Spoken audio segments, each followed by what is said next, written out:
Hola chicas de YouTube, acá tenemos, vamos a hacer un slime, acá tenemos la plasticola que brilla bajo la oscuridad, cuando apagar la luz. Bueno, vamos a poner el bórex, ponemos, vamos a revolver.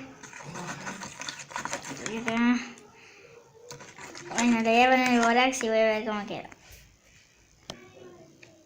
Y así quedó el slime. Oye. Y ahora le mostré cómo brilla, espera. Y brilla así.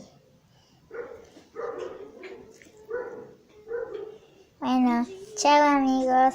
Pónganme like y suscríbanse. Chao.